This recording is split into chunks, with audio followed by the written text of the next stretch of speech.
so dang It hot is. here, just It's only 57. 50 degrees. I called one of my neighbors and I said, I think my weather app's broken on the phone because it says it's 50 degrees. This is before it even got light outside. It was like 5 minutes to 6, so it was still dark.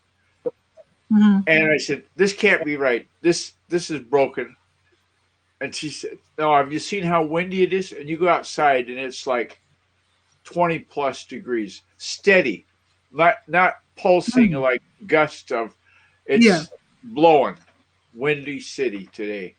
Thinking of windy Wow. cities like where you're from, but it was. Yeah. Well, Uh, it's pretty I rough made in a Chicago right I made a quick walk, 6 minutes up and back, just so I could say I went outside and stretched my legs. now. Hmm. Oh, that's So cool. I think that explaining about HAPS is probably above my pay grade because I don't really know that much about it. To tell you the truth, I know how to turn it on, and I know it has to have the Chrome browser. That's about Hmm. you know Well, the one big thing part I of. wish I know Peter is still, but there is one thing that I really, really wish Haps had, Yeah, and it is my favorite feature in Periscope. Nobody else has this, as far as I know. I started with Periscope when they first. I mean, I love yeah, Periscope, yeah. and my favorite feature is clicking on Periscope, opening it up, and going to the world map. That's my very favorite because Periscope was designed for people who wanted to show their world to Uh-huh. basically.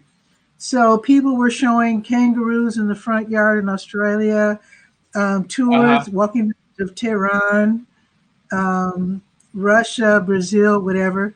And I've seen so I, this. I love that. So I would love it if I don't HAPS. know that it has a map, but I do know you can see Paris, France, because I've seen Paris, France a couple of three Mhm, times. Um, mhm. and they have to Well, wear a mask all the time. It's the law. If you go here's what out, I'm talking about. yeah, if you go outside in Paris, anything, just walking down the Mhm. street, you have to wear a mask. Yeah. Period. But End what of I'm story. talking about, what I'm Yeah, talking about is an going to interactive map. Periscope and saying, I wonder what's going on in Brazil today. And then I go Yeah. to Brazil on the map, and then I see that there are some live broadcasts, and I click and see what's happening. And then, Uh-huh. of course, sometimes late at night, everybody's asleep in Eastern time zone. And then I say, Oh well, let's gosh. see what's going on in Korea. One Let's time, see what's my happening in India. you know what Skype is, right? The Oh yeah, messaging program Skype. oh yeah. So back in the good Amazon. old days, and about 20 years ago, I get a Hmm. message on my Skype says, "Call this guy in India. Here's the phone number." So I'm thinking, Hmm. like anybody else would, it being it didn't say wait till it's 9 o'clock in the morning there. I'm thinking, call him right now. So I called him up. It's the middle of the night.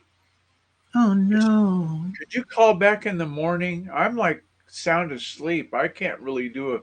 I said, "Oh, I'm so sorry." So I told the guy that gave me the message to call. It was on a co-location deal. And now imagine this: from India, I forget what town he's in. From India to Seattle, had a dedicated 56K phone line 24/7, so he could Mm. always have his call center receive calls. And that's where Wow. he wanted to hook that up. And Wow. the deal was going together really good. Hmm. I sent him the contracts. He changed the contracts to what he thought should be and sent it back and said, "Well, I've changed the contract, to this and this and this and that." Well, the deal's off. We spent years developing those instruments. You Mm. can't change them, So we never sent a Word document anymore as the contract. It became a PDF file after that Oh because yeah, that's a smart way then to we could go. then we could lock it down, and there was no editing, changing. And I mean, the guy was he was rich, he was crazy rich. You know those people? Imagine if he had not told you that he had changed the contract. We would have seen it. We would have seen it. Okay. But still, yeah. Yeah. Okay. I gotcha. So how often are you on HAPS? Because I see your name popping up quite a bit lately. On the weekends, I do it, and then weekday mornings. Now here's something I know about HAPS. Every time you log in, you get coins given to you as a attaboy, like 50 or something like that. You know what I figured out about that? Here's the thing, though, guy. Yeah.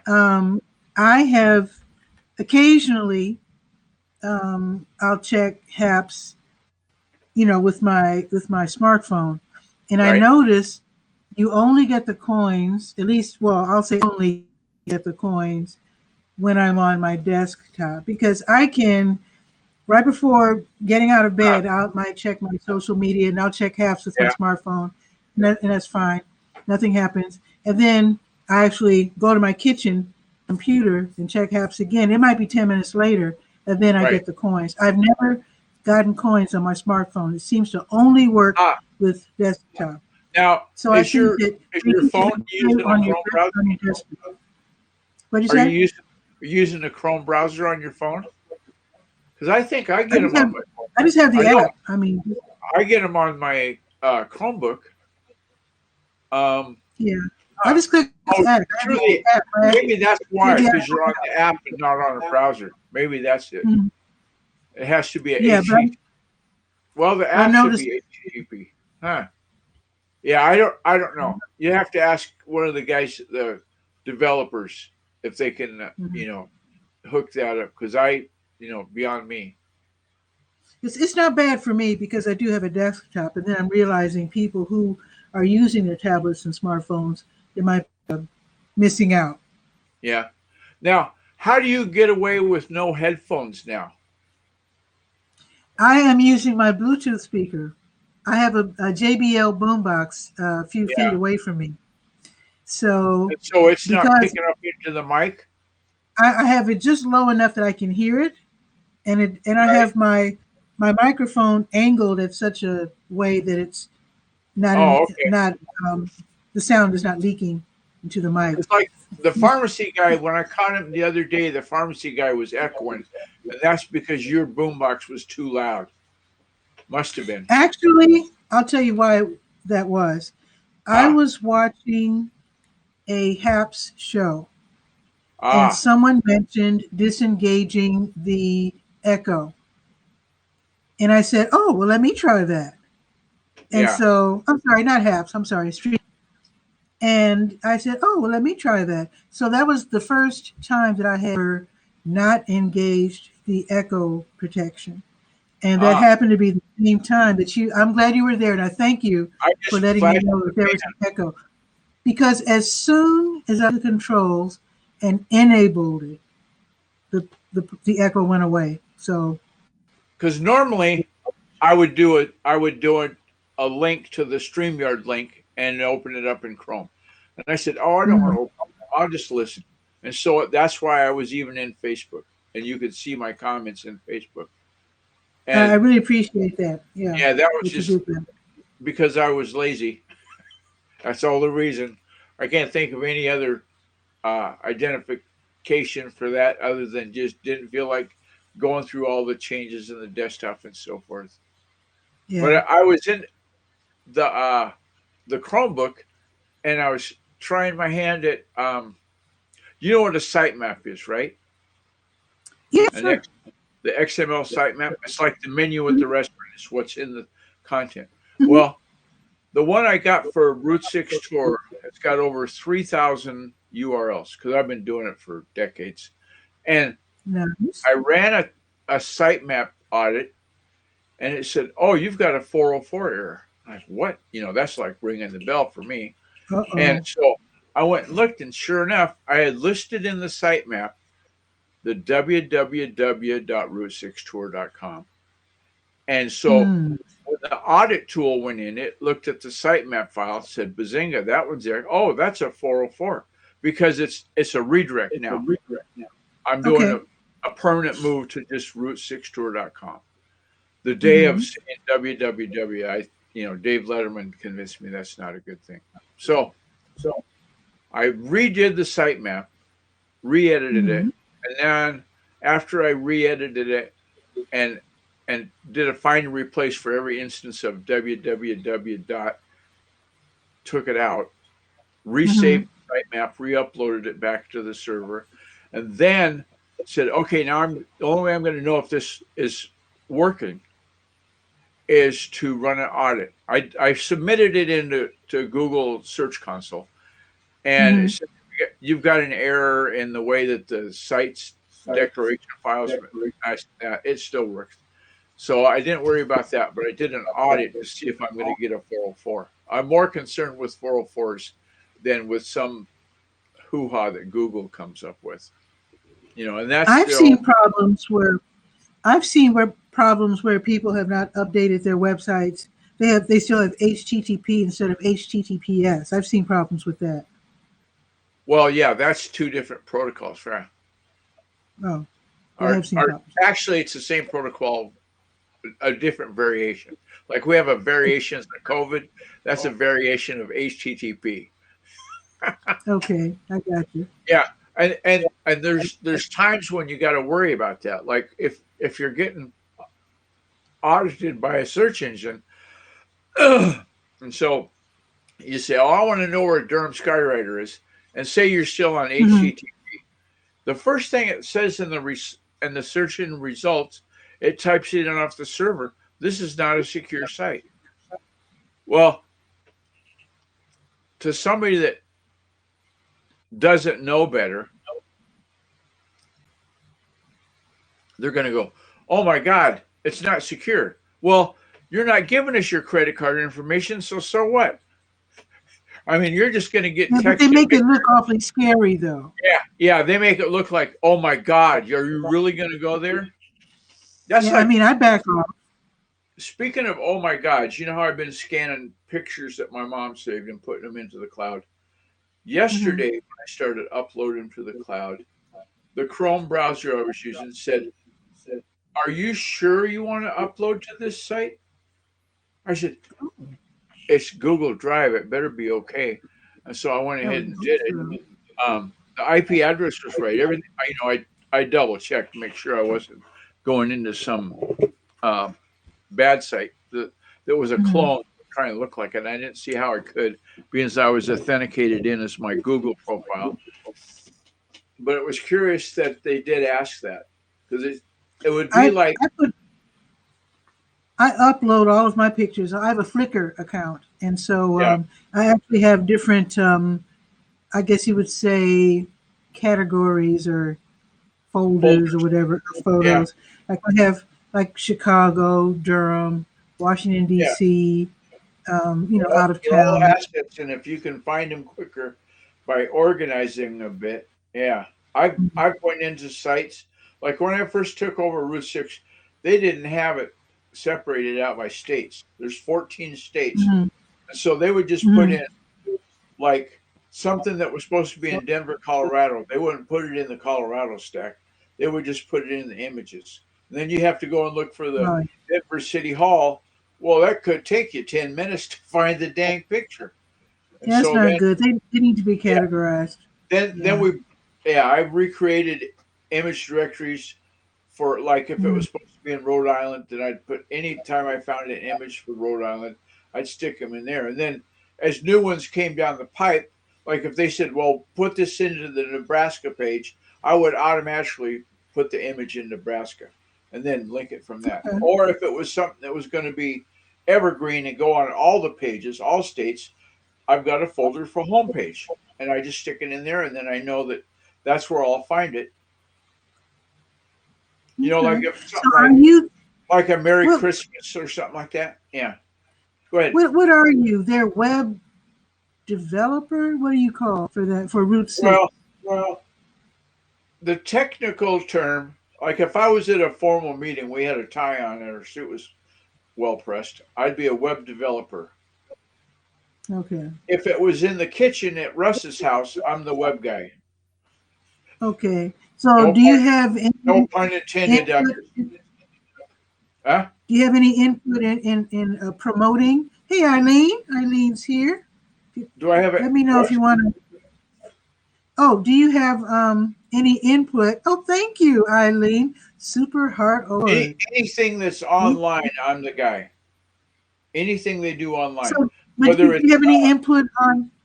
Do you have input on promotions of Route 6? yeah, I do them. All the campaigns that are running right now, I'm done. Like Oh, I'm getting ready to start off a donations campaign and a letters campaign. So like if let's say Route 6 goes through Illinois. So let's say you live in Chicago. And one hmm time you and your family went on a road trip to Route 6 and you had a picnic and blah blah blah. We'll write a letter up about that and we'll put it on the page for Illinois. Bazinga. hmm Cool. You're gonna tell your sister and everybody else, hey, remember that time we went to Route 6 and Dad got stuck in the ditch and blah, blah, blah? Well, I wrote that up and put it onto the Route 6 tour. You want to go see it? Here's the link. So I'm hopeful Cool. we can just develop it into, increase the transparency that it's not just for California, it's not just for Utah. Yeah. Now I told you about this. These guys I was watching. It's a middle-aged guy and his elderly dad, and they Yeah. were just going down different highways, showing us these adorable little towns and staying at these cute little hotels, seeing the sights, Yeah. eating the local foods and whatnot. Very, very cute series. And I would love to see somebody do that with Route 6. That would be because the way they do it, Wait, and they're just regular guys. They make you want to go yourself and right. check and It's see. not like On the Road with Charles Perrault or whatever that guy is, CBS. It's not Oh, you better formal. time out. You need to thank Irene for just giving you some coins. 4 minutes ago, she gave You a you super didn't heart. hear me? Oh, no, I must have missed that. Sorry. Oh, yeah, you've been on Periscope forever, so you know all about that stuff. I'll shut up. I guess you weren't listening. That's No, okay. sometimes I I don't. didn't. I didn't invite her, but Eileen just finished being on YouTube for about an hour, Yeah. so I can't imagine she'd want She to gets sit a in front of lot the of camera. hits. I do a compare of different YouTube channels with vidIQ, and Oh, and she's getting like 20,000 views, and I'm getting if I get 1,400, I'm Fat City. That's huge I for get me. 14. I'm like, whoa. Well, you do the That- math though. If you got 14 views and you only have 14 followers, you got 100% participation, right? If Well, you've I got do have considerably if more than 14, but I do. well, I don't get a right. lot of views on YouTube. Well, then you need to honk the horn. Well, can't more than a daily show. So I'm Yeah, doing but a daily show on in your every day in except your Sunday. in the course of the daily show, how many times do you say watch this on YouTube if that's how you intake your news for the day? You can find out all of the replay of this events list by going to youtube.com. Because maybe they think if they don't tune in at noon, because you're on at noon, right? And they don't get off work till 4 o'clock, so they're going to miss it for today. Yeah. Well, being that you post the simulcast and it's going to be on the YouTube channel, then put that into text. You can watch this episode at. That's what I've started doing with mine. Was each Mhm. episode of the podcast when I upload it to YouTube, you know how they give you that gobbledygook URL. I copy and Yeah. paste that right Mhm. back into the show notes. If you want to see this episode Actually, about search engine optimization, blah blah blah, click here, and it takes them right to YouTube. actually, if you go to the Durham Skywriter Facebook page, you'll see that I have not only the original StreamYard broadcast, you also see the YouTube broadcast as well. Okay. So you actually see the same show, two different platforms on my Facebook page, which is kind of weird, but that's the way I roll, basically. What I do is that naturally, I broadcast to the Durham Skywriter Facebook page, but I announce it on my general page and then um, invite people to watch on the Durham Skywriter page, and I share it to the different Durham groups. So, Yeah, so the you're getting. announce, I've seen the number of guests that you've had. The people in Durham, North Carolina, know you're happening. yeah, they do. So I just want more, of course. Well, I think that Bull City Notes or Bull City Hangouts, excuse me, Yeah. Bull City Hangouts, you should make into a separate animal that is not unlike Haps TV. That we don't care if you're in Walla Walla or if you're in Chicago or if you're in New York or you're in Philadelphia. Shut up, Eileen. Then come on down and we'll just shoot the breeze, just like you got in Mhm. your title, and talk Yeah. about whatever, you know. Well, I do that anyway because you do join me Yeah. from Walla Oh, Walla, Washington. speaking of Netflix binges to watch, the Where were good you movie. talking about Netflix? No, we're turning the page. Okay. It's called The Dig. It's The Dig. What the heck the is that? dig, like digging a hole in the ground, and it's Okay. based on a true story. It happened in England in 1939, right before they started the Okay. war, and that's all I'm going to tell you. You'll just Okay. have to get Obviously, hooked. it's not a comedy. No, it's a drama. It's a drama. Tell me a little bit more because that's not enough to make me Well, want to check it out. okay. Do you have Netflix? I actually don't, but go ahead anyway for those who have Netflix. Well, for those of you that have Netflix, The Dig is a true story about a guy back in 1939 who this lady found out he was not really an archaeologist. He's an excavator. And like he said to his wife one time during the show, he says, "You hand me a handful of dirt from anywhere in this county, and I'll tell you where it came from." Right? So he Wow. started. There's these mounds on this lady's property. She had all these mounds, mystery mounds. Mhm. Why is there a big pile of dirt there? So he looked at the mounds and checked them all out. They're all circular except for one, and it went east to west. So he dug it up, and Mhm. he found a ship 90 feet long that was completely buried. They figure it was a burial tomb for a guy A ship. from 600 AD, from the Anglo-Saxon era in England, Cool. before there was anything going on, and it's really good. If Helen Awesome. Wallace over in Edinburgh had Netflix, Hello, she should. Helen from Edinburgh. I think, Awesome. and anytime she needs, I think he said it's called The Dig. no, It's The on Dig, Netflix. but it's about the mystery mounts in Suffolk. You know what I'm talking about, and it's really a cool story. I saw this solid gold belt buckle on Facebook when they did a little blurb about it, and I said, Mhm. "Oh, I got to check that out." And so Cool. there it goes. It's really a good show, really good. It's not a comedy. It's not a Marvel action movie with superheroes. It's Mhm. about the real deal.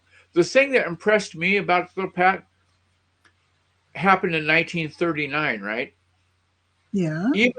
Even the little kid car that this one kid that was in the movie is riding in is looks like it's from the 1939 style of pedal car.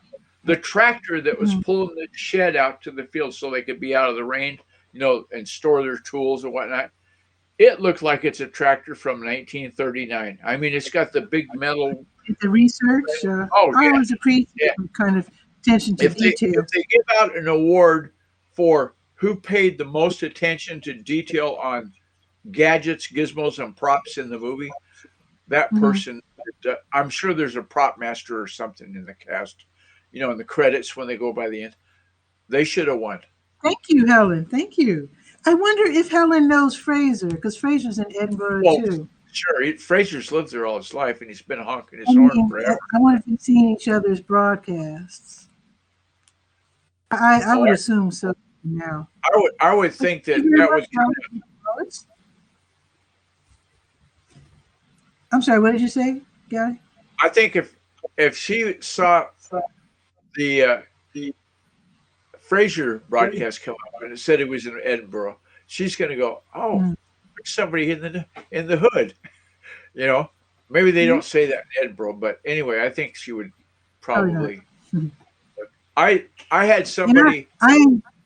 I love it when Fraser shows us, just walks around and shows us the I different was telling him sites. that today. I said And that's one of the best things I like. In fact, you notice how there's always wind noise when people are doing those walk around things.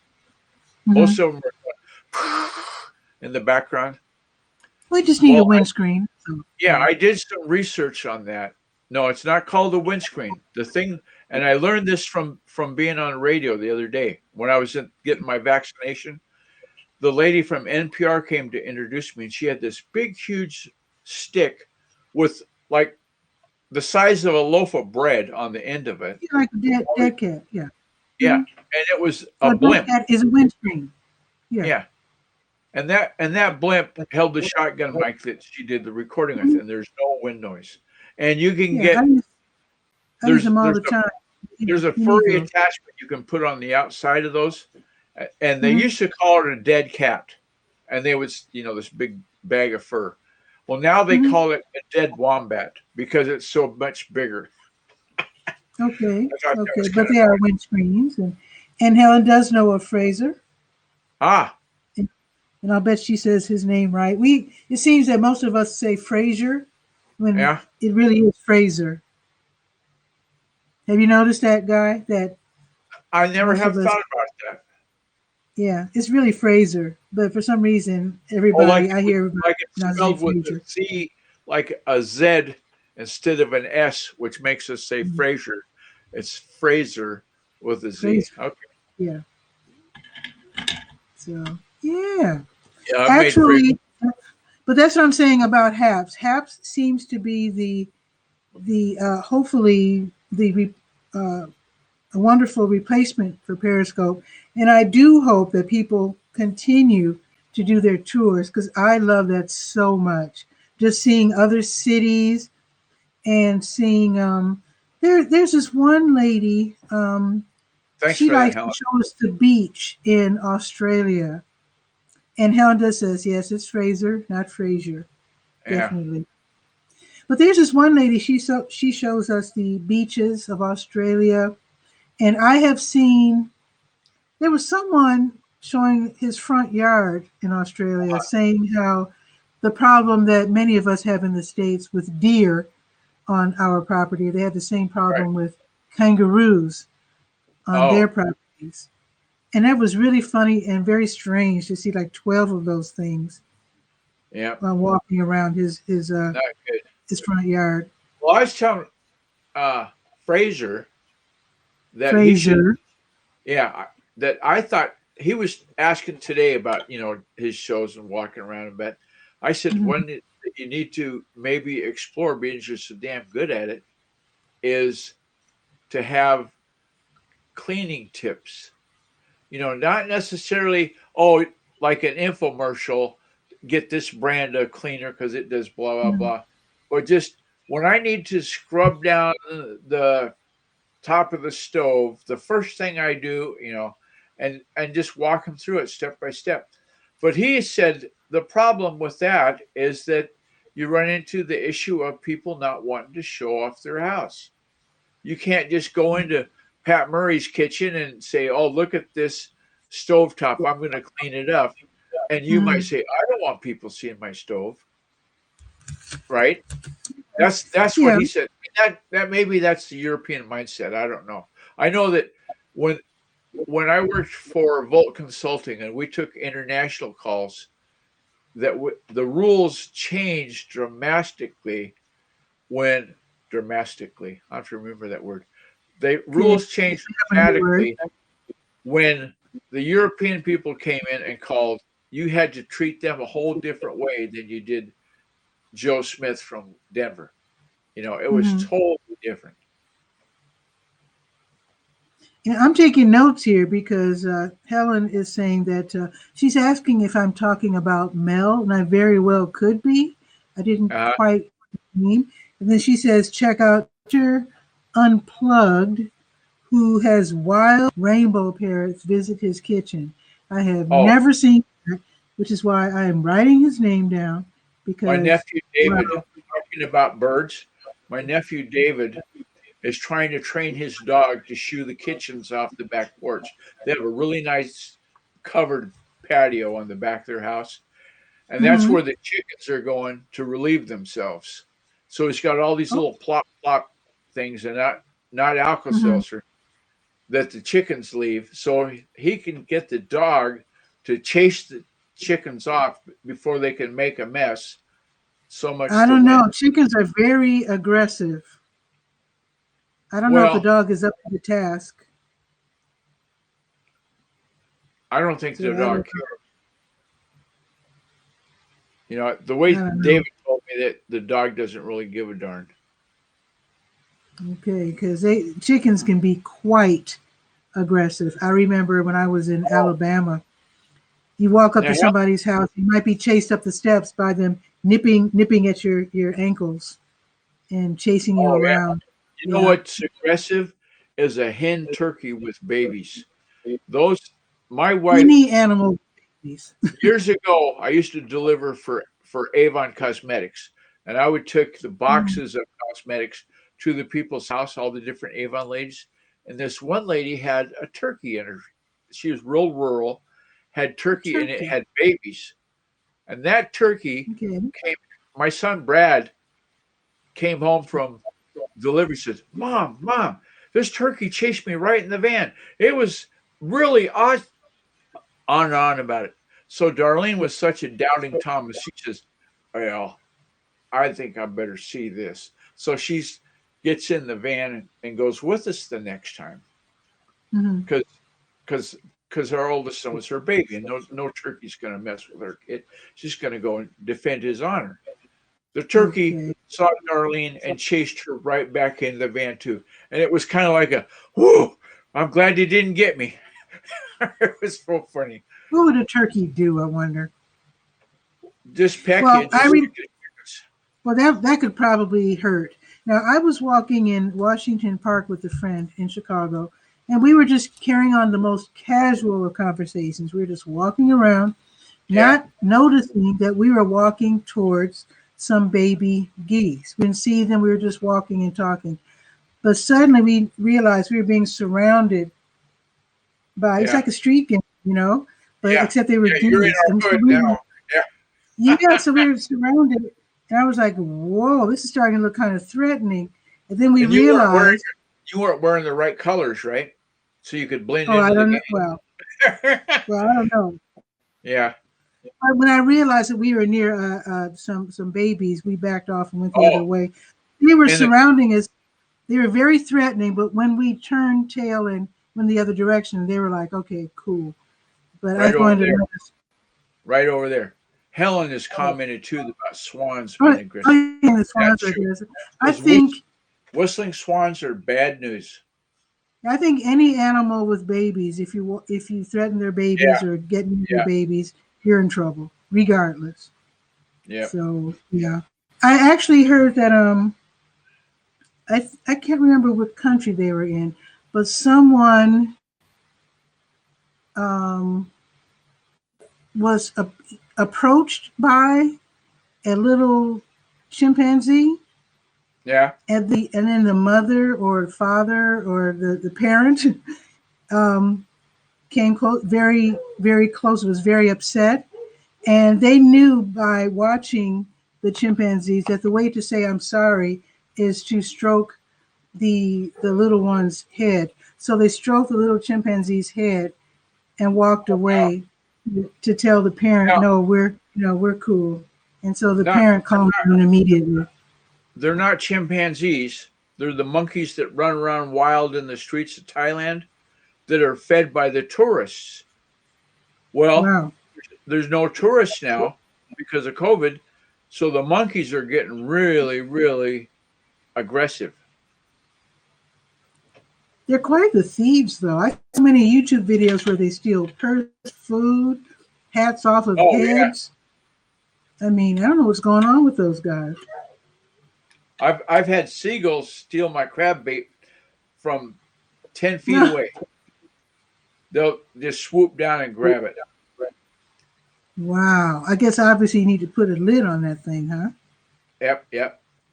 And Helena If you're said they're very if you're over on the coast at Westport, the seagulls are really used to people being around all the time, so they don't think anything about being.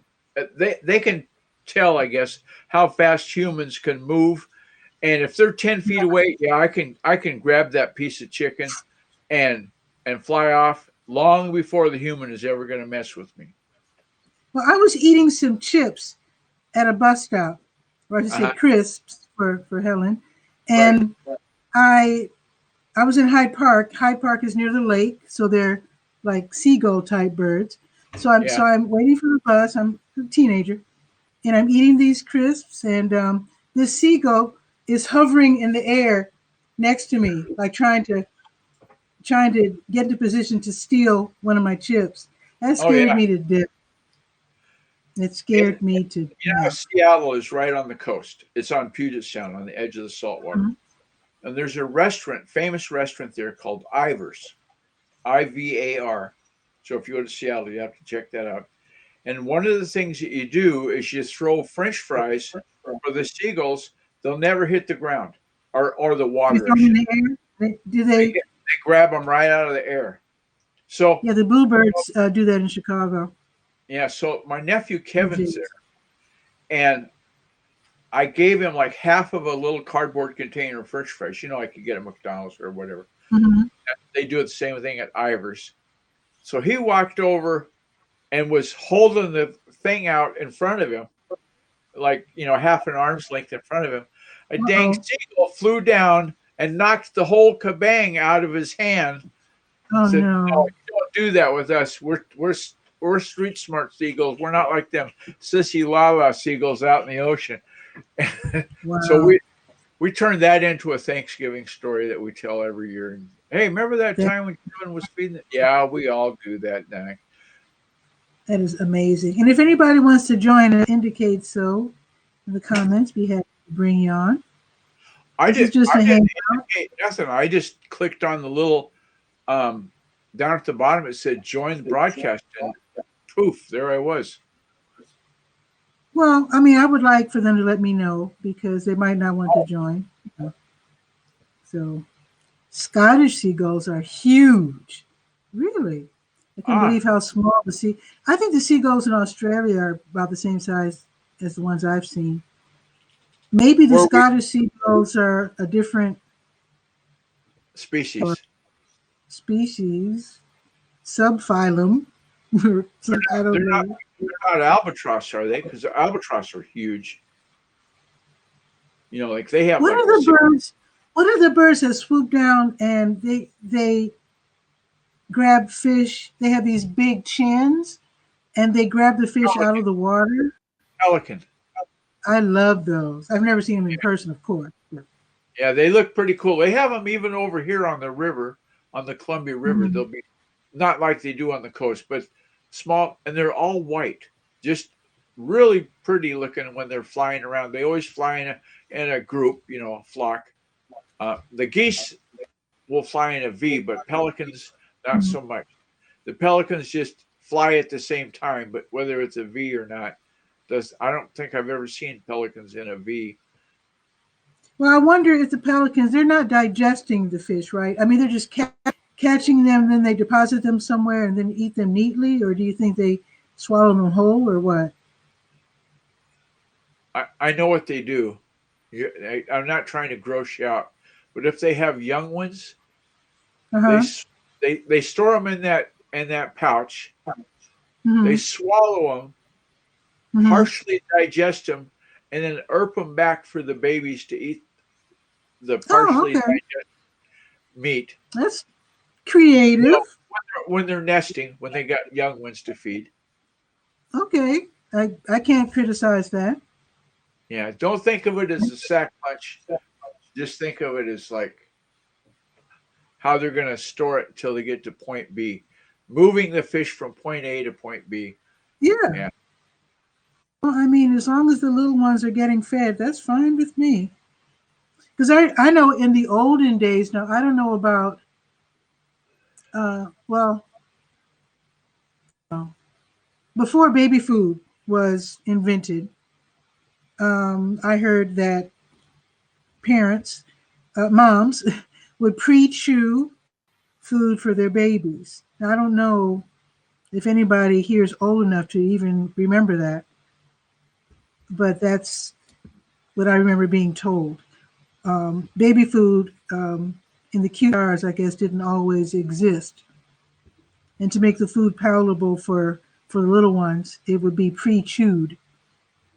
Thank you so much, Helen. I really enjoyed meeting you. I think I've seen your broadcast. And yeah. I So know. please drop by again. And Akira, my eyes are kind of, let's see, Haki Habara. Thank Sure, you that's for pretty close. dropping in. So if you'd like to join us, that would be super awesome. I do Yeah, again that Akira Hakihabara probably knows a different variety of seagull than what we have, because Akira I don't think is in Kansas. You know what I mean? oh, I don't know. I honestly don't know. But I do perhaps becomes the I don't want to say Periscope 2.0. I mean, naturally, Yeah. it has far more controls than Periscope ever had. So, and monetization, all that sort of thing. So it's better. But I do hope that once Periscope completely is No, disengaged or whatever happens to it, I do hope everyone comes over here. And again, if the founders of I'm curious why and they don't. if they could add a map feature, that would be wonderful. Yeah, I'm curious why they don't sell Periscope though, because A lot of there's these several. social, There's a lot of users. You'd think they would have a value. I honestly think um, here's what I think is going to happen. Now, when Blab first came on the scene, there was a third-party developer named Fetch. They made it possible for you to download your blabs once your broadcast was over. Blab did not have that available. Obviously, they were working on it behind the scenes Yeah, because before you know it, they announced that you can now download or save your Blab session. yep. And then Fetch went out of business or whatever. I suspect that even though Periscope is supposedly being shut down, I think Twitter is going to incorporate it into Twitter. I'm just guessing. I Okay. have no expertise in this Well, area. that's entirely possible. There's just you can't ignore that many people. If there was only 6 people using Periscope, then poof, it's gone. Big deal. And let But me there's tell you not. another reason why I feel this way. I have in my newspaper, within my newspaper, on a certain page, I have a Twitter widget. Which all of my tweets can be viewed. You can scroll right through them Right. on the neighborhood page of the Durham Skywriter. But when I go live on Periscope, it also shows up on my Twitter. So I think right now it's kind of clumsy. It's as if they're two or one and a half separate apps. And I Oh, think so you're just taking the RSS feed from Twitter and pumping it into Periscope, something like that. no, basically Oh, I have the Twitter widget, which yeah. allows you to scroll through my Twitter. Twitter has set it up so that when you're on Periscope, if you happen to have a Twitter widget, the people get your Periscope shows as well. It's very clumsy, and it's weird. It's a feature that they don't crow about for some reason.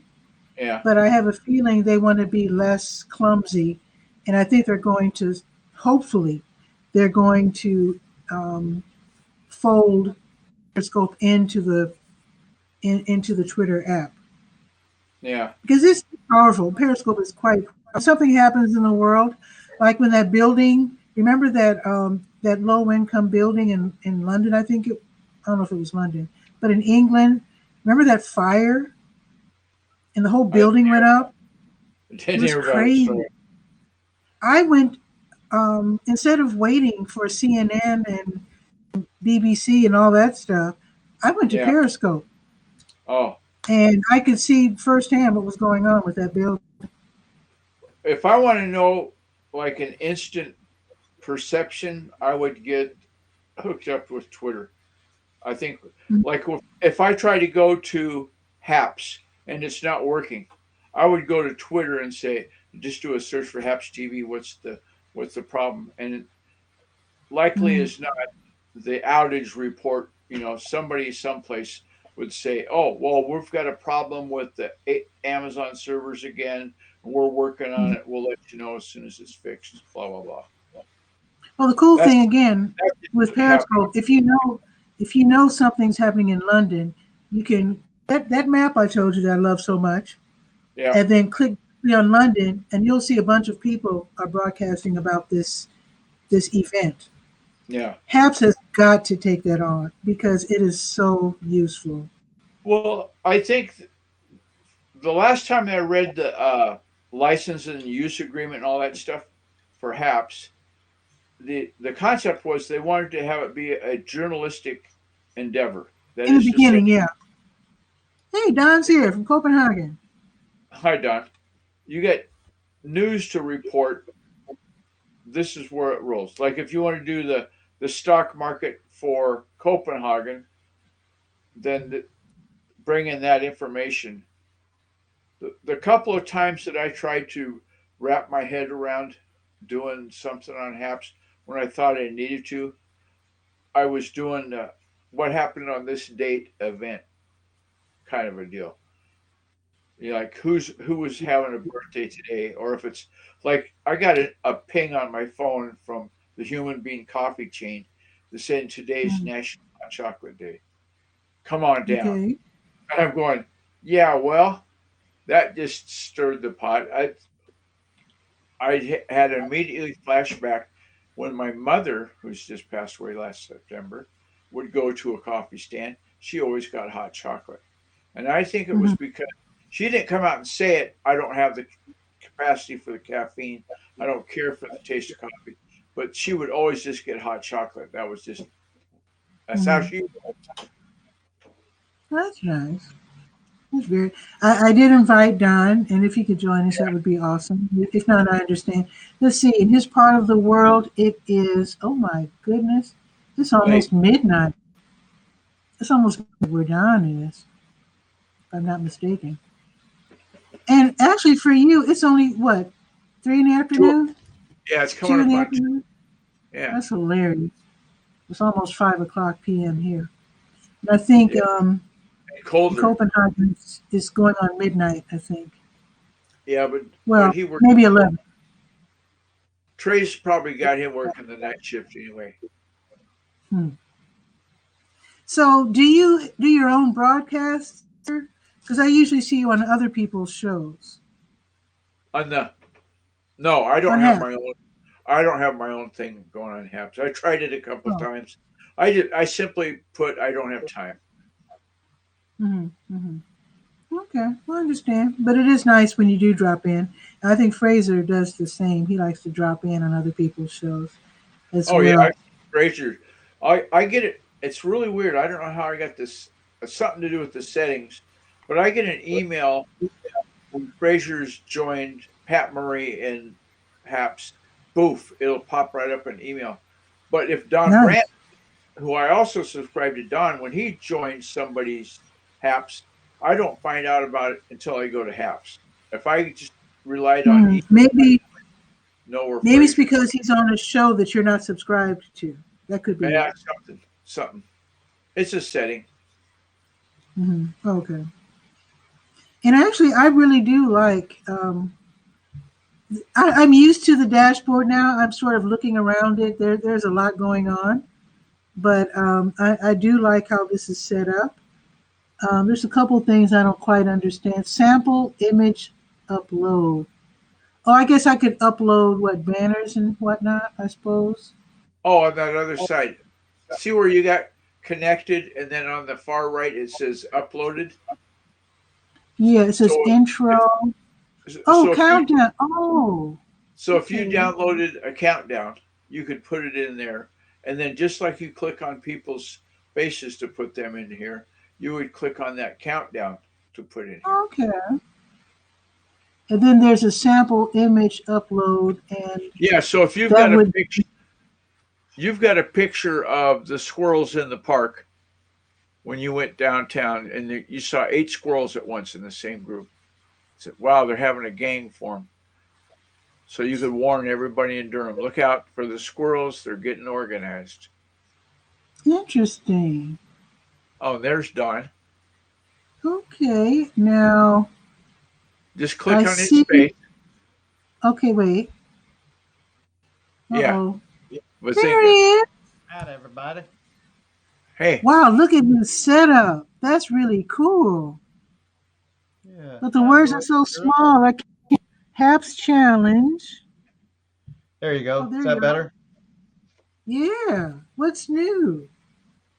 Oh, nothing. I just tried that HAPS challenge. Nothing worked. So I'm just going to leave the platform and I'm never coming back. Oh my God. that's the spirit. No, Throw it in the pot.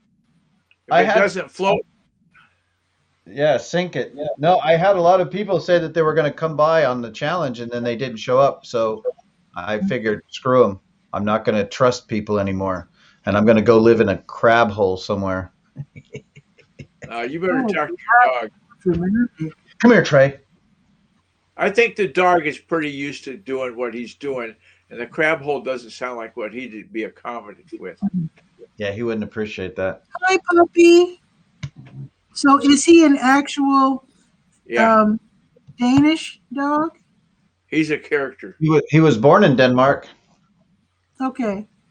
No, I asked that because some friends of my parents moved to Japan and their dog had to be quarantined Quarantine? several weeks. Yeah. Yeah. Way Yeah. before COVID-19. It was the fact that they were moving a dog from one country to Years the next. ago, when we moved to England, because Dad was in the service and we got transferred to England, we would have had to put our dog in quarantine for like a month. I forget. It was such a long time. We got rid of the dog. He gave the dog to his brother Howard, and that was it.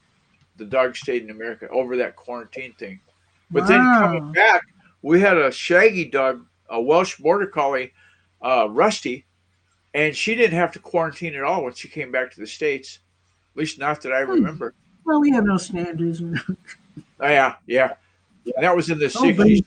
Things were a lot looser then than they are now. I'm sure. Yeah. Yeah. Yeah, he's a Jack Russell Terrier, but I've never tried to travel anywhere with him. But he does have his own passport. Oh, yeah. For real, honestly. Yeah, it's like a little passport that they give you dogs in Germany. Because when I went to go get his vaccinations when he was a pup, they Yeah. make this little like passport, and he's supposed to travel with it. He's supposed to have it with him at all times. Did you remember Oh, your is passport? is it like a shot record? So if you go to another country and they say, "Oh, has he had such and such a vaccination?" Yeah, you get yeah, that exactly. record. Yeah, Yeah, that makes sense.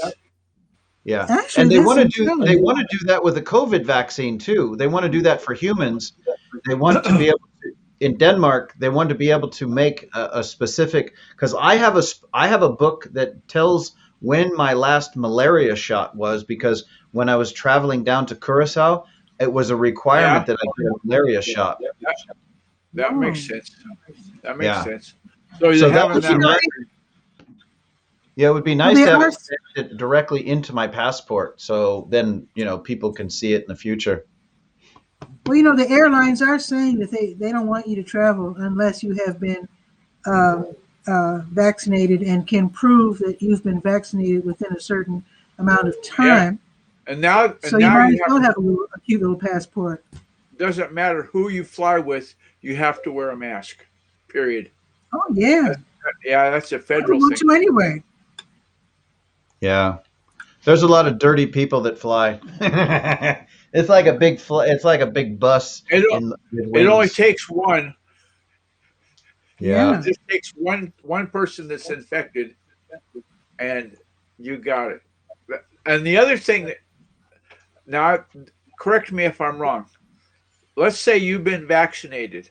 Okay, you got both shots. Mm-hmm.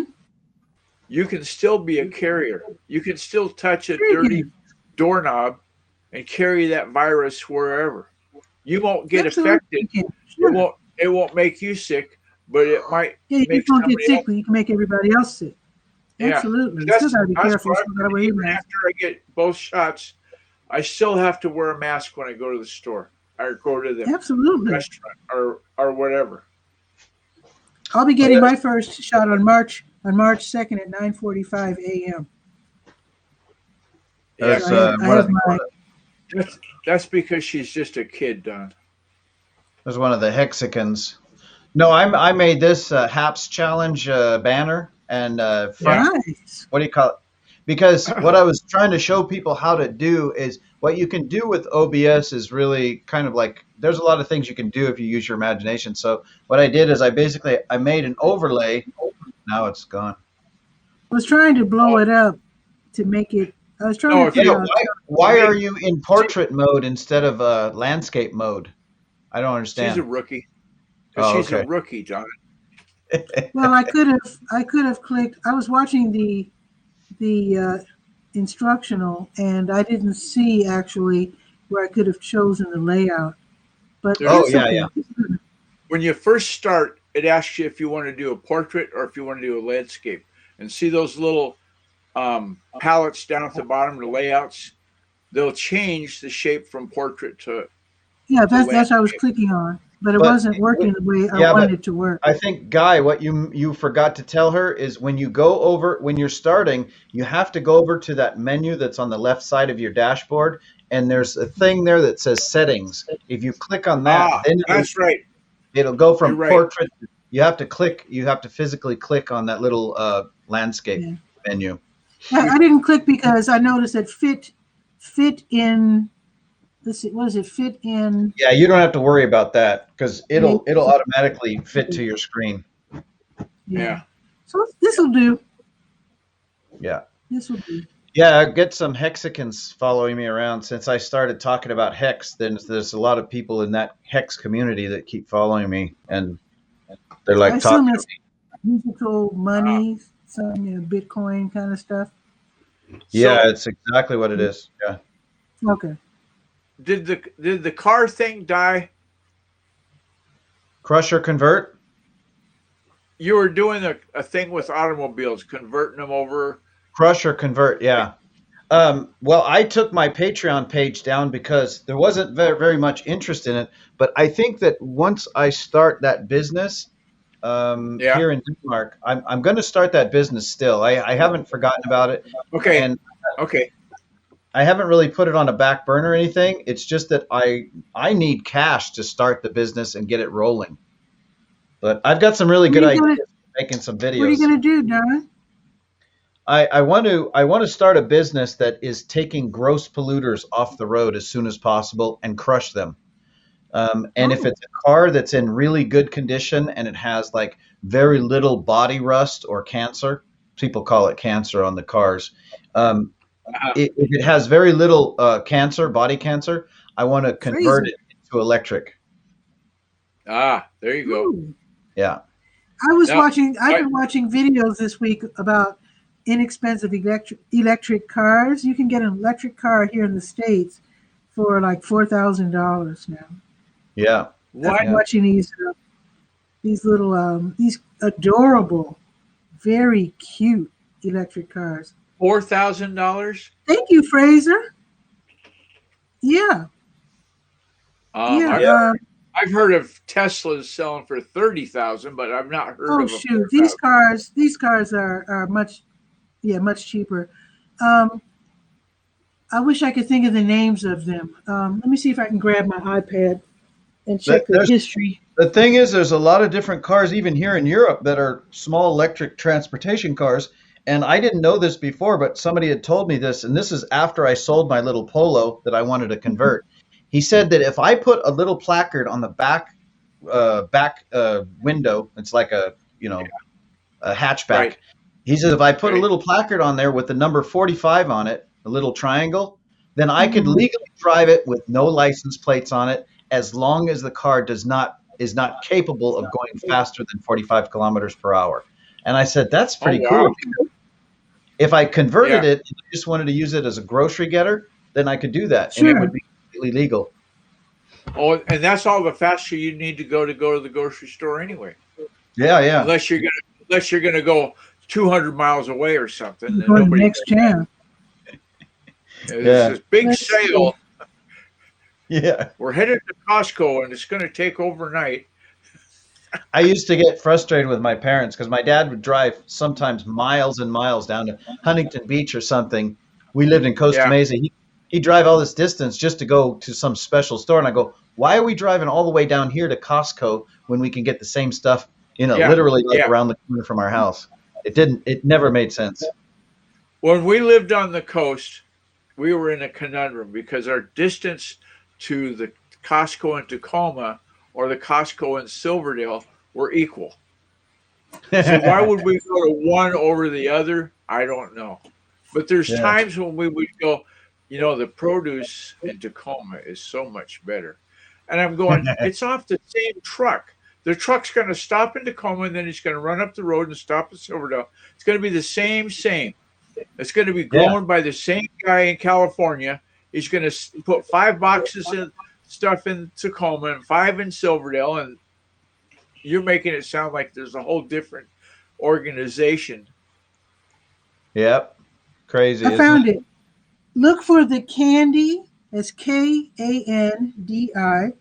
The Candy K27, and then there's the Candy K23.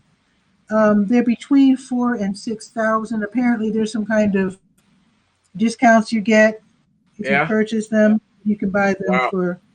Made Yeah. in China, probably, Let's see. The Candy is or South Is there Korea. 4,000? it's Chinese, but there's a partnership with GM, Yeah. so Yeah. I'm not sure how that works. Well, I But tell there's you what, enough. China will partner up with anybody because they're just wanting to get these cars on the road as quick as possible. Exactly. And the There was enough. distribution that GM has would be awesome. Yeah.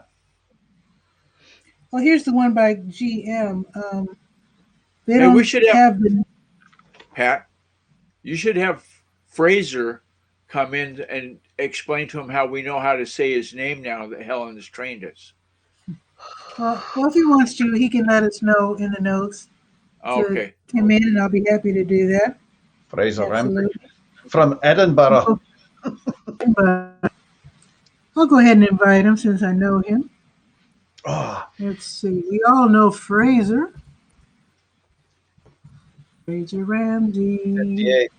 from So did Edinburgh. did you put HAPS or hashtag HAPS challenge into your title? No. I didn't even know it. That's how you have to enter the contest, is you have to use hashtag HAPS challenge, and then that's how you're Oh, entered. well, it's too late now. I've been on for an hour now, so it's probably too late. Yeah, I think Pat's gone beyond the contest. It's just kicking the tires.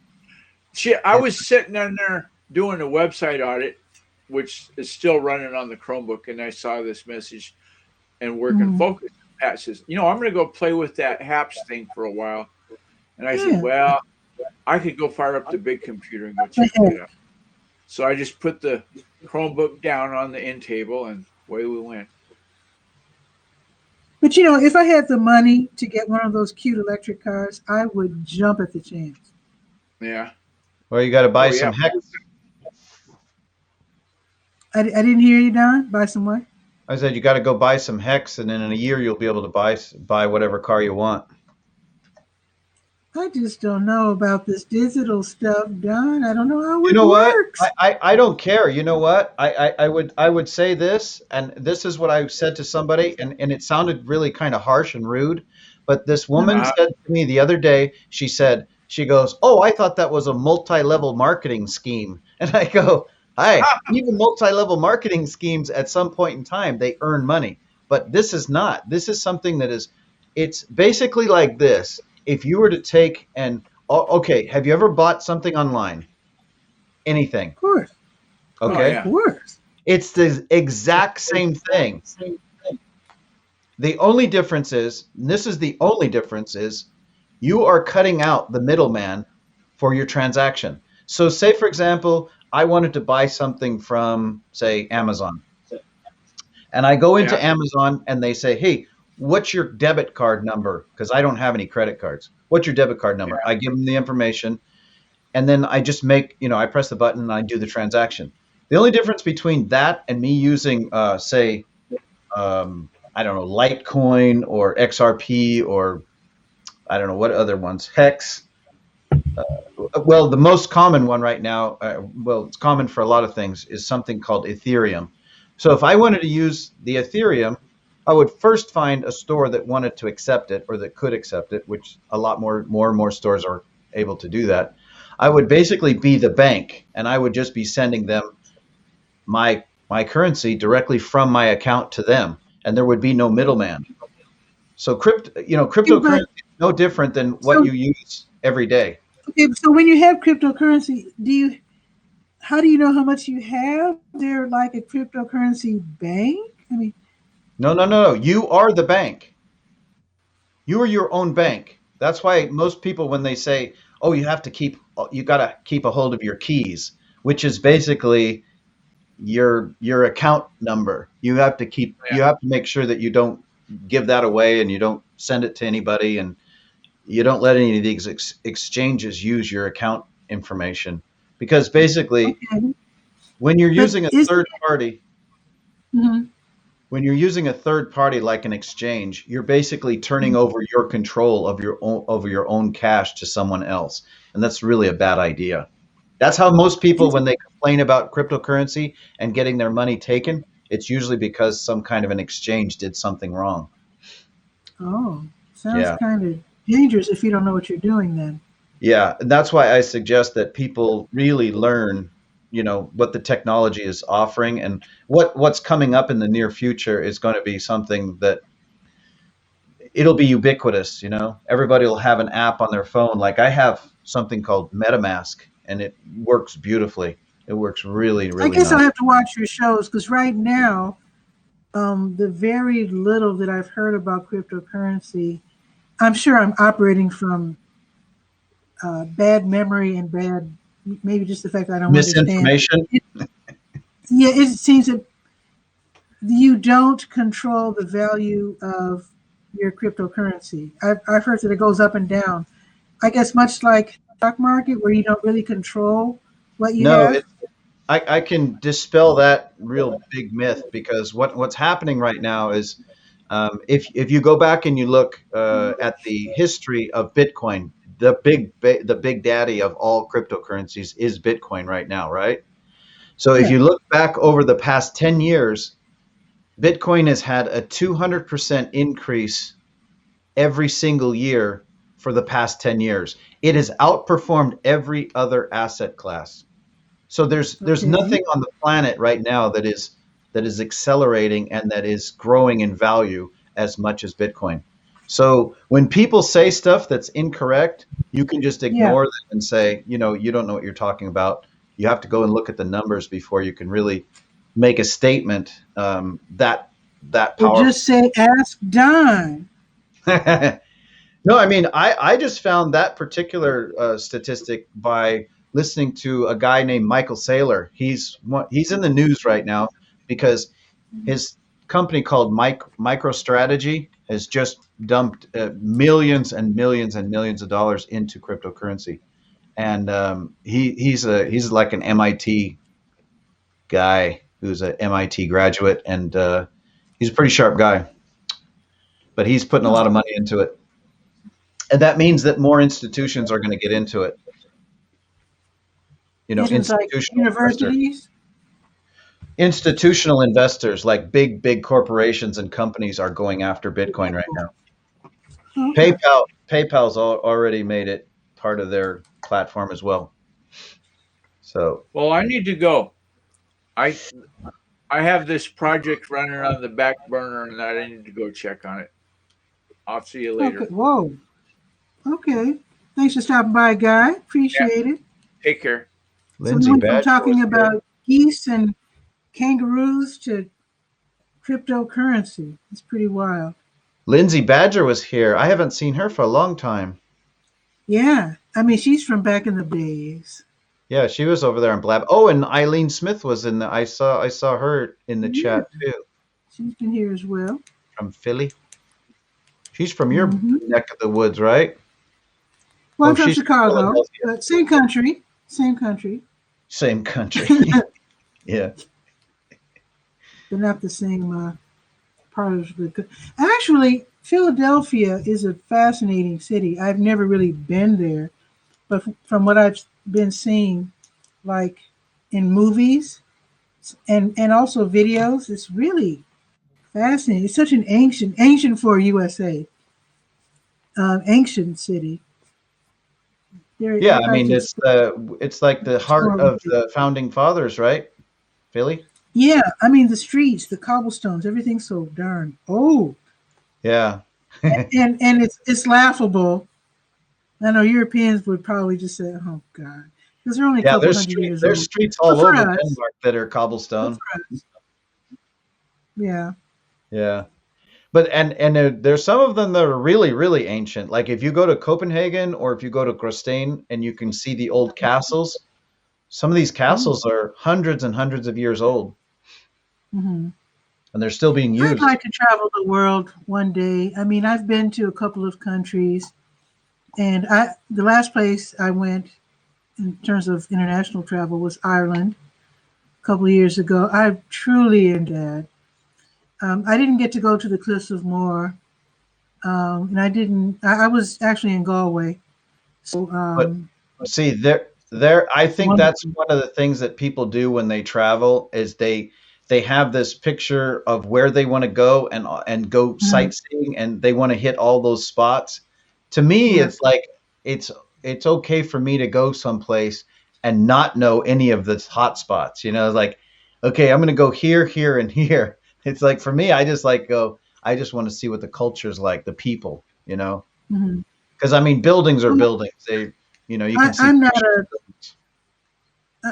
I'm not an experienced traveler, so I don't really have any druthers. Just the fact that I'm somewhere else is. Yeah, and yeah. I had said, "Oh, Don! Oh my God! I just enjoyed it so much." I mean, Yeah. I watched all the videos I could about Galway, and they only had a certain number of people who could go. I was there for a conference, to tell you the truth, so I actually didn't have time to go. They did take a few people there, and I didn't sign up early enough so I missed it. But be that as it may, what I really love about other countries, I love infrastructure. I'm really kind of weird. I like to see bus stop. I take pictures. If people look at my pictures from the different cities I visited, Why are you'll taking notice I take the bus pictures stops? of mailboxes, bus stops, parking meters. Yeah. I love infrastructure, garbage cans. I like to see just how cities handle the same mundane stuff.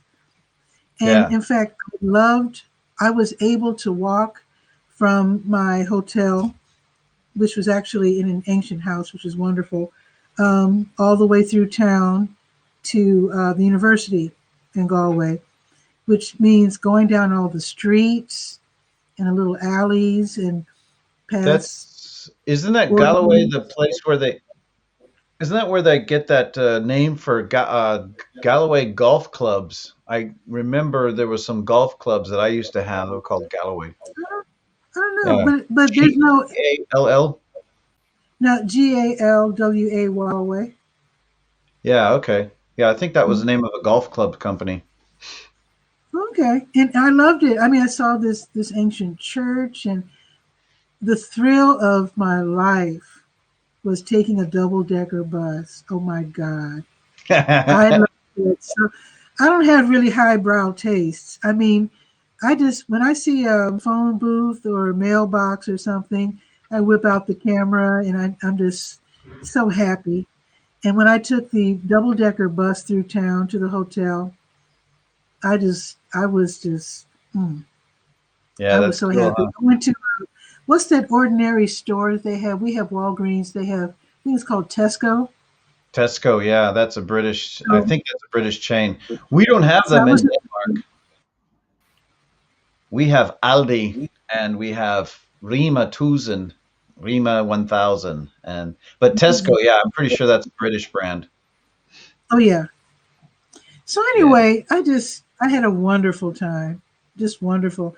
And I'm sure if I came to your country or went to like Germany or something, it would be the same. I would take a picture of all the bus, not all the, I mean, of bus stops, garbage cans, Well, you'd be street lucky if grates. you came to my town, you'd be able to see, let's see, you'd be able to see a couple of castles that are close to my Ooh, house, and then you'd be able to go right over the border into Germany, and you could see Flensburg.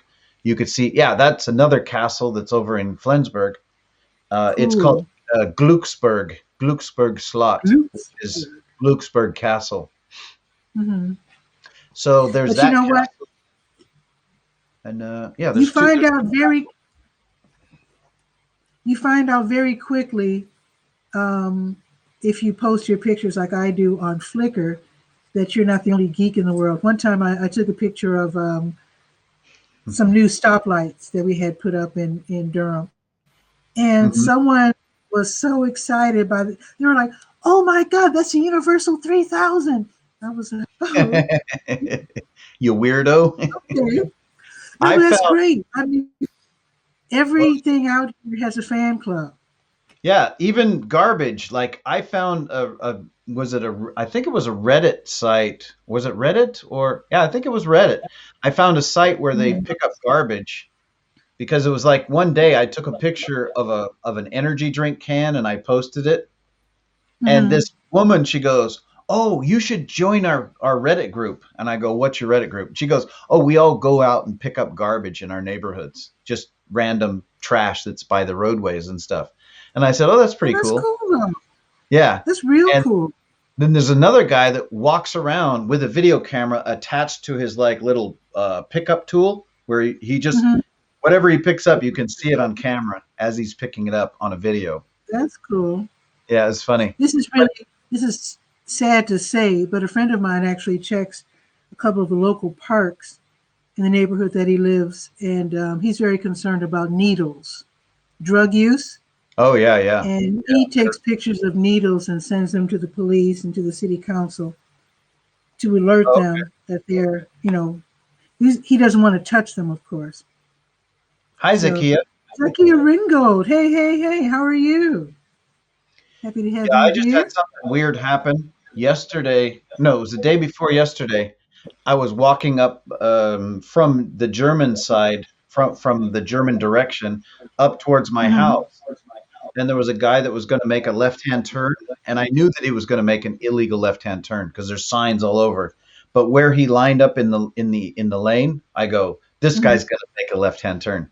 And I was like you, I was taking a picture of some seagulls on a lamppost, right? Because there was three on this side and three on this side, and I go, when am I going to see that again? So I had to take a picture, right? I had my Mhm. camera out already, and as this guy pulled up, I go, he's gonna break the law. So I just flipped it over to video and I just recorded Yeah. him. Did And you he turn it stopped in in? the middle of the road, rolled down his window. He goes, "Har du taget en billede af mig?" Which basically, did you take a picture of me in Danish? And I just ignored him and I walked around the corner. Sure enough, he drove all the way up to the top intersection, hung a U-turn, came back down, drove down my street, and came on the wrong side of the road, came up next to me, Man, and he goes, "How do ten and bill am I?" And I go, I said, fuck off, because I'm going to call the police. He goes, "Do you want me to?" I said, "Do you want me to call the police?" And he goes, "No, no, no," and he drove away really quick. But I did take a What was picture his problem? because he broke the That's law. He stupid. didn't want me to turn him in. Yeah, but he's going to be aggressive about it. Yeah, he was pretty stupid because he might have been running into a pit bull. He didn't know what I would do. You know, I could have just went over and literally physically wailed him, but I didn't because I'm not an aggressive person.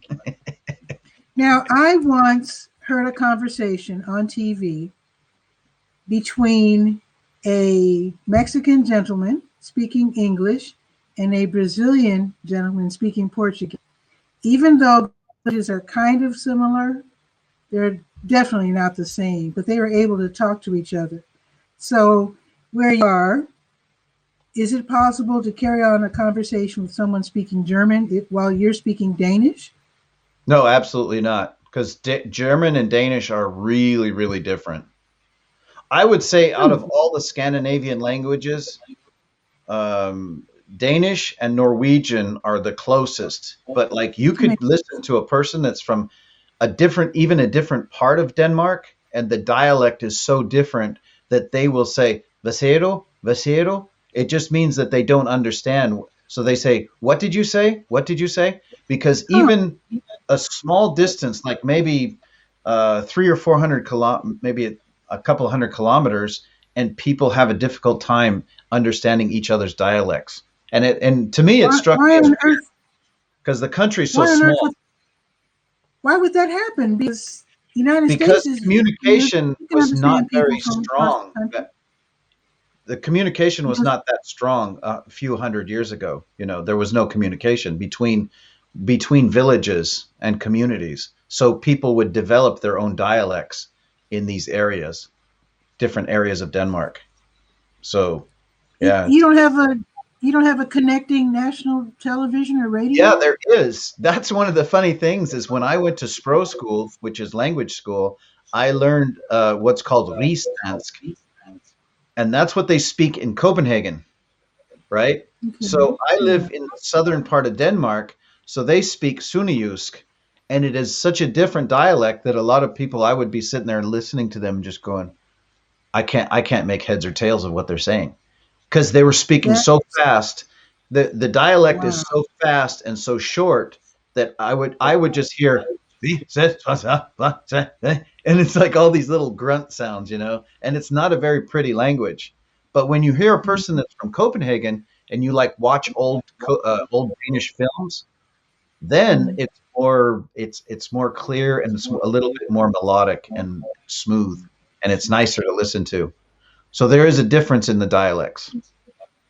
So even you're saying dialect, so that indicates that the words are different. I mean, North Carolina. Okay, because here in North Carolina, we're known for having so many different accents, but for the most part, we're all speaking the same language. But the sounds are amusing because they're so different. And of course, there's different accents across the United States, but we're all pretty much speaking the same language. I mean, if I lapsed into what they call Black English, you would still understand me, except for a few maybe slang words that maybe you haven't heard before. Some jive. You remember the movie? You remember that movie called Airplane? Yeah, that was embarrassing. Yeah, that was. But I mean, that was like an expression of a dialect or a change in a person's language that was, I believe it as being something that's not only kind of like the cool hip thing, but it was like a part of a culture that just formed because people were just trying to say something different and cool or shorten up a word. And so they would use a different word to describe what they were trying to describe. You know what I mean? Yeah. It's like in Denmark too, they have something like your sofa. There's like 3 or 4 different names for a sofa. And the same thing in the United States. Like I remember people used to call it a Davenport, and some people like Davenport, Iowa was where they were made. Sofa, couch, sure. A divan or something like that. Something like that. Yeah. But the same thing happens here in Denmark. but it's to the point where they have so many words that are different that they will be confused, and it's like, eh. But I think with any group that's isolated, you're going to just naturally evolve. Your language will. It's the same with Black English. I mean, for the most part, many Black Yeah. folks have lived in communities where they really didn't have. They might have had access to the outside world with television. Yeah, but in man, terms of I got an accent. I'm from South Texas. People say I got an accent. It's just like with Brazilian and Portuguese. You know, the Portuguese went over Yeah. to Brazil and then pretty much cut ties. So Brazilian Portuguese has a lot of African and native words that you don't hear in Portuguese, and they just sort of spun away from each other, like British Yeah. English and American English. It's really fascinating. It's really, Yeah. really super interesting. That's why when I go to China, I was asking people, I said, well, what should I be learning? Should I be learning Mandarin or should I be learning some other form of Chinese? And they said, yeah, you'll be all right if you learn Mandarin. You know, I'm like, okay. I heard that the two big ones were is it Szechuan? Is how you pronounce it? Sichuan? Szechuan. Which Szechuan. now I heard that. So those are the two main languages. But if you're watching a music video and they have the lyrics written in Chinese, Uh-huh. they can read. You can read the same lyrics in either language. The words are completely different, but the written language is the same. I find that hard to understand. But so yeah, so if you're watching the lyrics in a piece, you know, Like a karaoke thing? because sometimes they have the lyrics for, that's just the way it is. Everybody has lyric videos for Yeah. perform the song. But if you speak Mandarin, you will read those lyrics and use a whole different set of words than if you're reading them in Szechuan, but it's the same characters. I don't know how they figured that, how they worked it out. But, Yeah, I don't know. So you've been to China? What? So you've been Yeah, to China. I want to go to China as soon as possible. I went to Japan. But Yeah. You know what? What's really funny is I learned from other Japanese people that they learn their characters simply by rote, and they're told what it means, and that's it. And when I pointed out to my Japanese friends that the word for X to me as an American looked like a little guy, like running like this. That's what the character looks like. Yeah. And they were like, oh, you're right. What? And I'm like, well, it's just common. I mean, it's what it looks like. It's a little guy and he's like running like a, like a little sprinter. They're taught that is the word for exit, and that's it. And also the word for, I learned to recognize characters by what they look like. Like the word, like the car really does look like a little car from overhead. Oh, so Mandarin and Cantonese. Cantonese. Yeah, that's Mandarin and Cantonese. So, yeah. Okay, thank you. Hunanese, Min dialect. These are different dialects, yeah. Mm-hmm. Hakka, Putagua, Putangwa, Mandarin, Cantonese, and Hakka. Yeah, they have lots and lots of different dialects. I heard that there's like 16 different, I guess, what some people would call ethnic groups, even though we all say Chinese. But of course, they can tell differences better than anyone else since it's their country. But apparently they have 16 different. Yeah, I guess from this Google search, it says the top 4 are Mandarin, Cantonese, Shanghainese, and Fuzhou. So, yeah, those are the top 4. I have watched American guys showing us different, going from city to city or whatever, showing us many interesting things about China. Like, what be curious, I'm sure you've heard about this, John, by now. They have these whole cities that have, they buy farmland, okay, at a really good price, and then they'll build these skyscrapers, have whole cities but they're pretty much empty. And people are Yeah. wondering, why are they building these cities with nobody in them? Two things have happened in those kind of with that phenomenon. And what it is, it's kind of like, you know, the old saying, if you build it, they will come. And so So they haven't come yet. yeah, it was like that movie, Field of Dreams.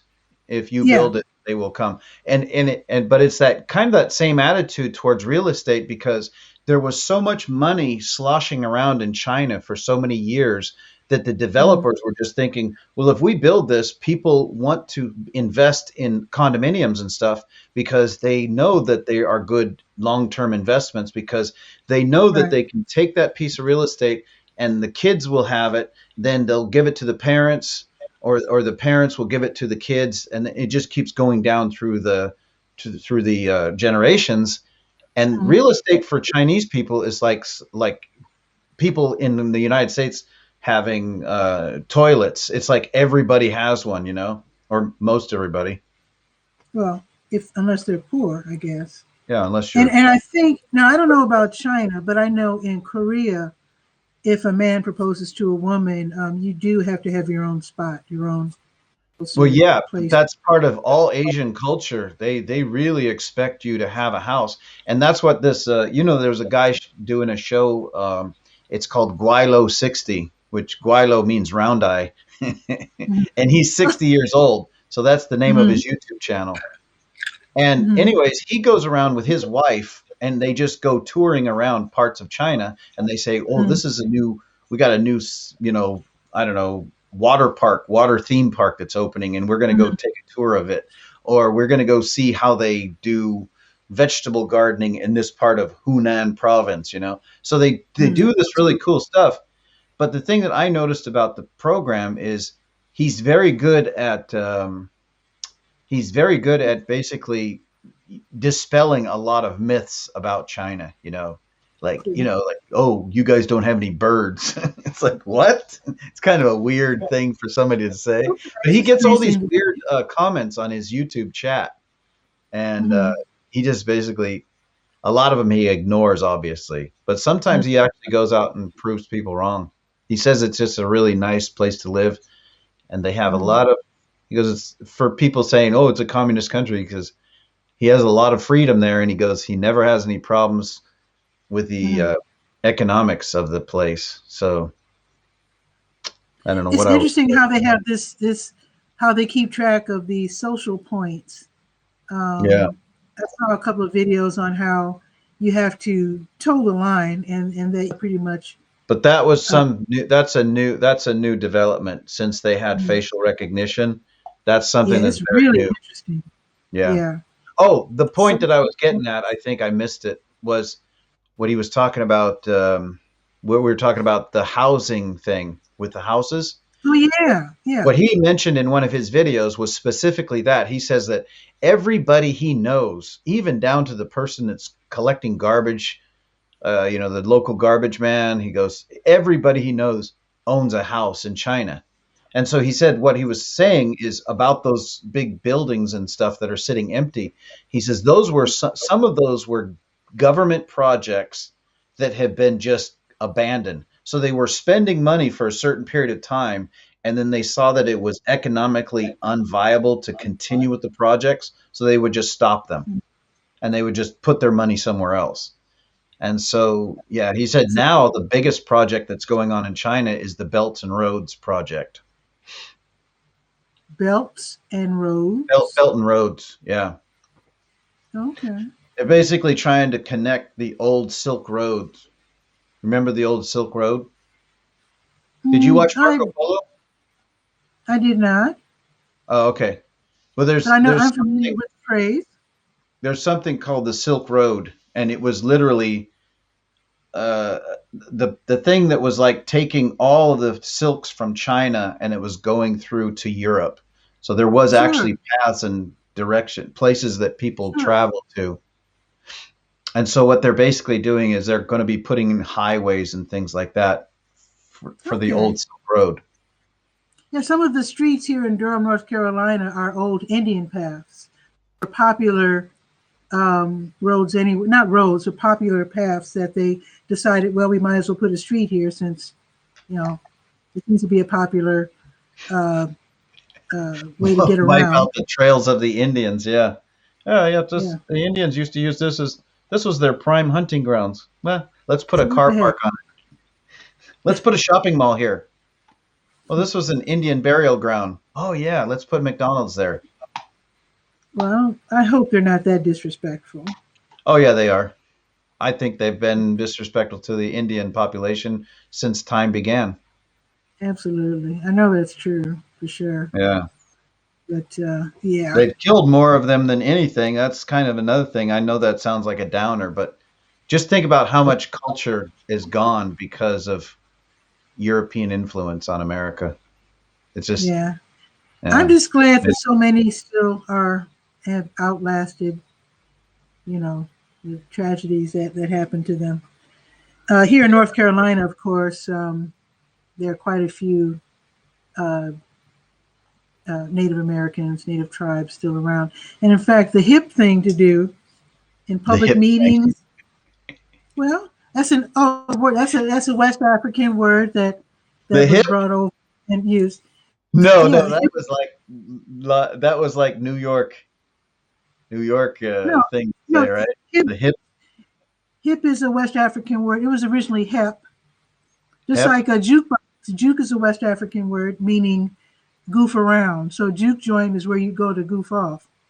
Oh, okay. And because you will hear like really really old people say stop juking around, Oh, and really? nobody uses it anymore. So there's quite a few West African words that have entered our language through the years. But anyway, the thing to do here, at least in North Carolina, is when you have a public meeting, you acknowledge that you're on the land formerly owned by the Potawatomi or whatever. You always acknowledge who inhabited the land before, the people using it now.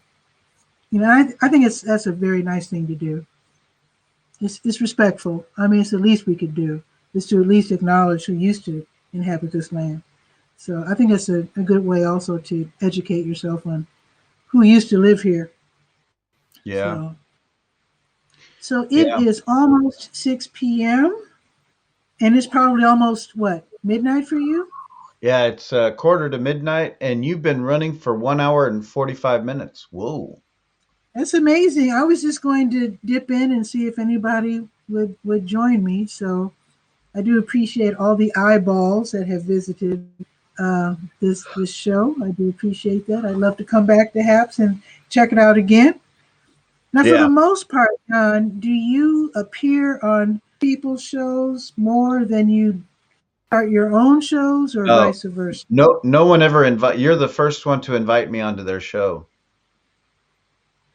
No, wait a minute. I got to take that back. I was invited on another show yesterday by Michael Bathurst. Or was that earlier today? It might have been earlier today. I'm getting old, so I forget these things. But anyways, I saw you on some show talking about cryptocurrency, so I thought that was somebody else's show.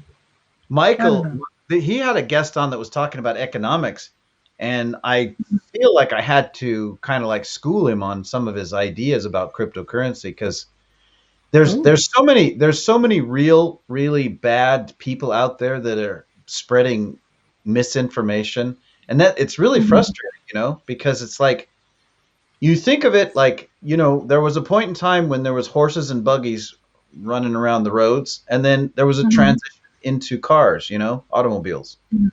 And it's like people are just hanging on to fiat currency like, oh, we can't let go of this because we don't want to transfer into this. Well, I'm thinking that what's needed for people maybe like me who have no idea but are for now vaguely curious, just to make sure that the basic information is available so that eventually people like me will find. I remember growing up in Chicago being surprised that when I would watch the Spanish language pages, when I would see the, what was it back then? Illinois Bell. was the name of the phone company back then. Um, the, Mhm. the Illinois Bell commercials on the Spanish-speaking stations were very basic and explanatory, and like ABC kind of stuff. And I was wondering, why are they? Why is it so basic? And then I realized after asking some Spanish-speaking people what was going on, they said many of us are coming from countries where we don't have phones and do have to Oh, be so they're literally uneducated with the technology. Yeah. completely. And I'm sure they appreciated that, and I appreciate the fact that Illinois Bell, they wanted them as customers, of course, and so I love the fact that they were willing to explain how it works. Yeah. Whereas with their English language, because they figured we all knew, you know. And so Well, maybe those of you who are trying to, um, encourage us to get involved with cryptocurrency, maybe you can just make sure that we can get our hands easily on ways to have it explained to us and yeah, not just to fall prey to I've misinformation. argued that same point because I've had these conversations with other people who are real techno nerds, and they're just like their brains are like 10 times bigger than ours, I think. They need heads that are this big, you know. It's like they get so much information, and this one guy, he went down that rabbit hole of talking about cryptocurrency mining. And I go, "Listen, nobody needs to know about that stuff. You know, you don't need to know how to rebuild your carburetor, but when you get in your car, you know that when you put gas in, it goes in, it ignites, and the engine goes boom, you know, so you go down the road.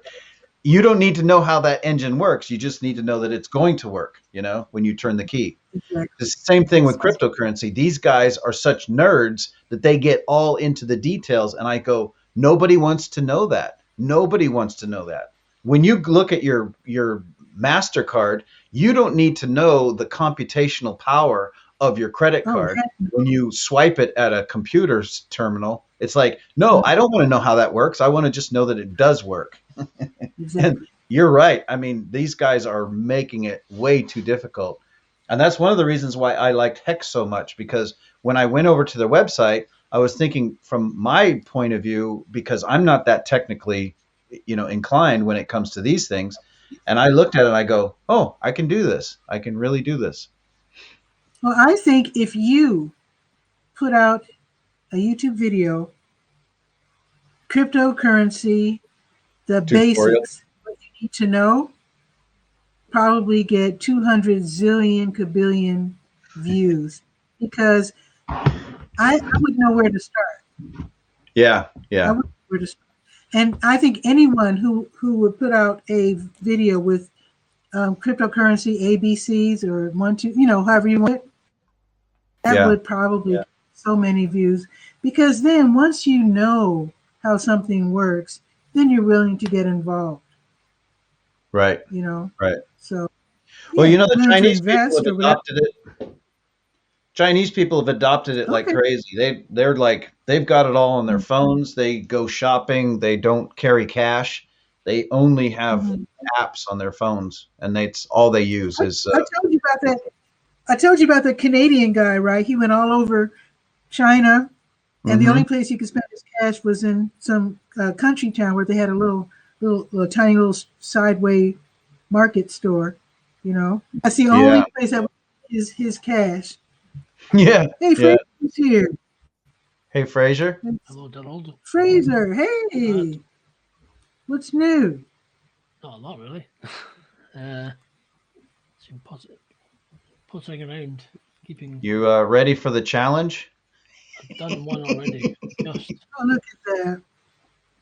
it's Awesome. kind of yeah. I've been. So I what's going managed on to. in Edinburgh? Say again. So what's going on in Edinburgh? Absolutely nothing. Literally, because everything is shut. Literally shut. Oh, they've Well, closed it down again? I walked around Edinburgh yesterday, and you can only buy takeaway coffee literally from the door. You can't physically go in to buy takeaway coffee. It is literally everything is closed. It is so it's like the apocalypse. It really is. Wow. Well, I know you were Major. upset at not being able to work out. My sister says that she and her husband bought stationary bikes to work out, Mhm. and that it's really fun. Hey, So, that's funny. I had advertised 6 months ago a rowing machine that I wanted to sell, right? It was a really nice mhm. rowing machine. And a guy just came by and picked it up yesterday. I sold it for like 500 Danish crowns. It's not much, but it was just the fact that I was like going, wow, I didn't even know that Facebook ad was still running. Wow. Well, people are finding it hard to, to find places to work out. And so supposedly there are a lot of this at home workout equipment that they're going quite fast. Yeah. But the idea of a stationary bike, I never even considered. I've been saying how I'm looking forward to getting my bicycle fixed so that because I have a nice 12-speed bike, but it needs repair. And then my sister said, well, we bought a stationary bike. And I was like, that's a good idea. Because the cheaper ones, which are only $150 American, is what they got. And I noticed the better ones, which are like 300, they're worth a look as well. That's a lot of money to invest. But then I've been sitting in the kitchen for almost a whole year now, and I Yeah. don't think I would mind spending a few $100s to ride a bike in the confines of my kitchen. Can you imagine? We've all been sitting. Well, I shouldn't say we all, because both of you go take us on wonderful tours in your respective countries, and I totally enjoy them. But many Well, I of walk us, because of Trey. okay, but many of us are just sitting, Yeah. sitting and looking, you know. So Yep. I'm going to get one of those bikes. I don't know which one I'm going to get, but Why don't you do the same thing though? Why don't you go start taking tours around your maybe your historical areas and then show us videos of that? That would be you're cool. right. You can You're use right. this app works actually pretty good on the mobile version. I actually do around sometimes, and when I do walk, very often it is downtown. And you're Yeah. absolutely right. I think I will do that. That'd be interesting to see some of the old architecture. Yeah, I will take you up on it, and I think Haps probably would be the a really good. Hello, Benjamin.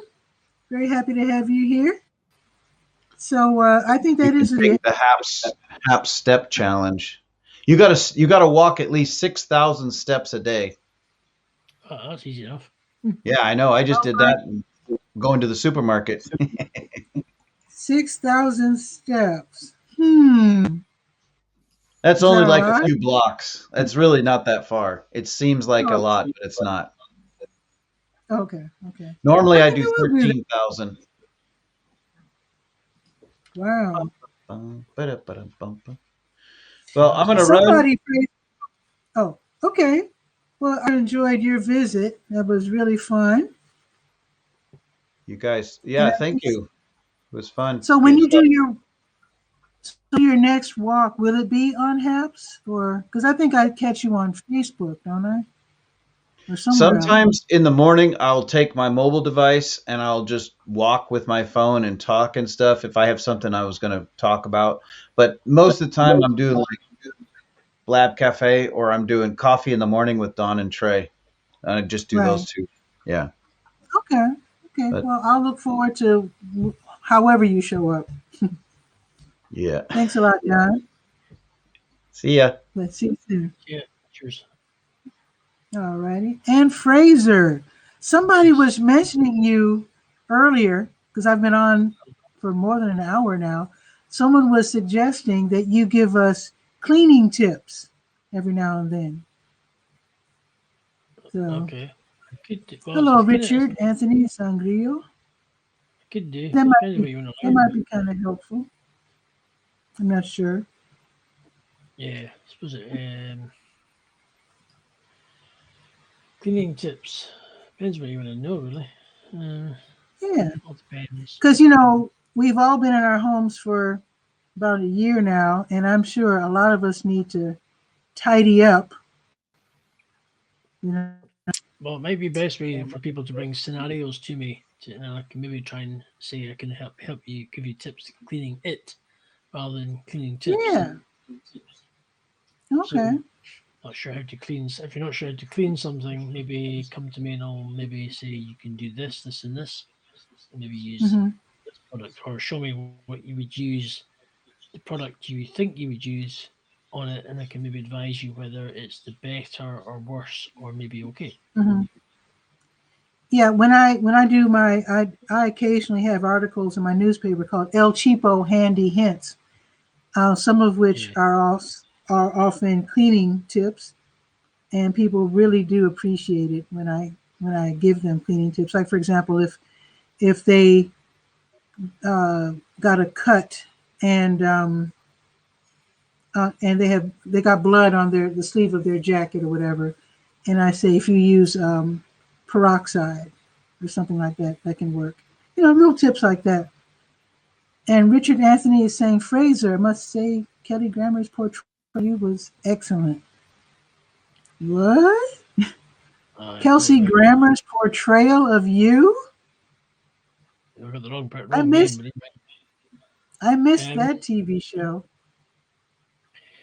anyway, or um, movie. goodbye. All good. So anyway, I've been on here for what?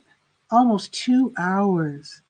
So speaking of tidying up, I have to do so because we get our trash pickup every week. Monday is trash pickup day for my part of town, and I need to fill the bin. I'll let you go and do that. I'm gonna wind down and got another cup of tea and then chill and go to bed. That's what I'm gonna do. Okay. Well, thanks for So, dropping by, Fraser. otherwise, I'll catch up with you on the next one. Okay. Okay, cool. Take it. Bye. See ya. Bye. And folks, I guess that is it for today. I do enjoy Haps. I will be back. I like watching other people's shows. I will hopefully check out the folks who dropped in and see if they have shows and follow them as well. Richard Anthony Zangrillo, Benjamin Q. Yevka, probably said that wrong, I'm sorry. Zakia Ringgold, of course, Fraser Ramsey, Benny Boo, Donald Brandt, Helen Wallace, Akira Habara. Let's see, scrolling up. I think that is it. Let's see.